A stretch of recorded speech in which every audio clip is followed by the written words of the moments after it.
Light is Like Water by Gabriel Garcia Marquez. At Christmas, the boys asked again for a rowboat. "Okay," said their papa. "We'll buy it when we get back to Cartagena."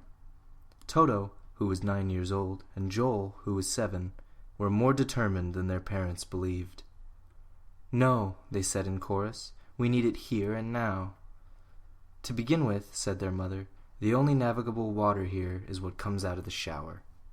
She and her husband were both right. Their house in Cartagena de Indias had a yard with a dock on the bay, and a shed that could hold 2 large yachts. Here in Madrid, on the other hand, they were crowded into a 5th-floor apartment at 47 Paseo de la Castellana. But in the end, neither of them could refuse, because they had promised the children a rowboat, complete with sextant and compass, if they had won their class prizes in elementary school. And they had. And so their papa bought them everything, and said nothing to his wife, who was more reluctant than he to pay gambling debts. It was a beautiful aluminum boat with a golden stripe at the waterline. "The boat's in the garage," their papa announced at lunch. "The problem is, there's no way to bring it up in the elevator, or by the stairs, and there's no more space available in the garage." On the following Saturday afternoon, however, the boys invited their classmates to help bring the boat up the stairs, and they managed to carry it as far as the maid's room. "Congratulations," said their papa. "Now what?" "Now nothing," said the boys. "All we wanted was to have the boat in the room, and now it's here." On Wednesday night, as they did every Wednesday, the parents went to the movies. The boys, lords, and masters of the house closed the doors and windows and broke the glowing bulb in one of the living-room lamps. A jet of golden light as cool as water began to pour out of the broken bulb, and they let it run to a depth of almost 3 feet. Then they turned off the electricity and took out the rowboat and navigated at will amongst the islands of the house. This fabulous adventure was the result of a frivolous remark I made while taking part in a seminar on the poetry of household objects. Toto asked me why the light went on with just the touch of a switch, and I did not have the courage to think twice about it. "Light is like water," I answered. "You turn on the tap, and out it comes." And so they continued sailing every Wednesday night, learning how to use the sextant and compass until their parents came home from the movies and found them sleeping like angels on dry land.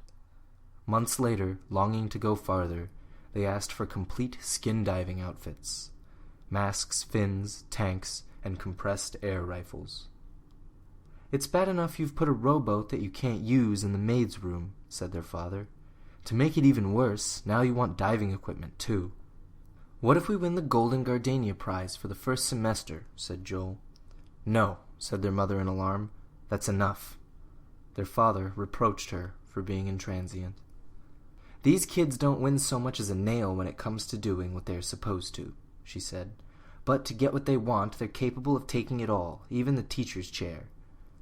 In the end, the parents did not say yes or no. But in July, Toto and Joel each won a gold gardenia and the public recognition of the headmaster. The same afternoon, without having to ask again, they found the diving outfits in their original packing in their bedroom. So the following Wednesday, while their parents were at the movies seeing Last Tango in Paris, they filled the apartment to a depth of 2 fathoms, dove like tame sharks under the furniture, including the beds, and salvaged from the bottom of the light things that had been lost in darkness for years. At the end of the year awards ceremony, the brothers were acclaimed as examples for the entire school and received certificates of excellence. This time, they did not have to ask for anything, because their parents asked them what they wanted. They were so reasonable that all they wanted was a party at home as a treat for their classmates. Their papa, when he was alone with his wife, was radiant. "It's proof of their maturity," he said. "From your lips to God's ear," said their mother. The following Wednesday, while their parents were watching the Battle of Algiers, people walking along the Paseo de la Castellana saw a cascade of light falling from an old building hidden among the trees. It spilled over the balconies, poured in torrents down the facade, and rushed along the great avenue in a golden flood that lit the city all the way to Guadarrama. In response to the emergency, firemen forced the door on the 5th floor and found the apartment brimming with light all the way to the ceiling. The sofa and easy chairs, covered in leopard skin, were floating at different levels in the living room, among the bottles from the bar and the grand piano with its manila shawl that fluttered half-submerged like a golden manta ray. Household objects, in the fullness of their poetry, flew with their own wings through the kitchen sky. The marching band instruments that the children used for dancing drifted among the bright-colored fish freed from their mother's aquarium, which were the only creatures alive and happy in the vast illuminated marsh. Everyone's toothbrush floated in the bathroom, along with Papa's condoms and Mama's jars of creams in her spare bridge, and the television set from the master bedroom floated on its side, still tuned to the final episode of a midnight movie for adults only. At the end of the hall, moving with the current and clutching the oars with his mask on and only enough air to reach port, Toto sat in the stern of the boat, searching for the lighthouse, and Joel, floating on the prow, still looked for the North Star with the sextant, and floating through the entire house were their 37 classmates, eternalized in the moment of peeing in the pot of geraniums, singing the school's song with the words changed to make fun of the headmaster, sneaking a glass of brandy from Papa's bottle. For they had turned on so many lights at the same time that the apartment had flooded, and 2 entire classes at the elementary school of St. Julian the Hospitaller drowned on the 5th floor of 47 Paseo de la Castellana.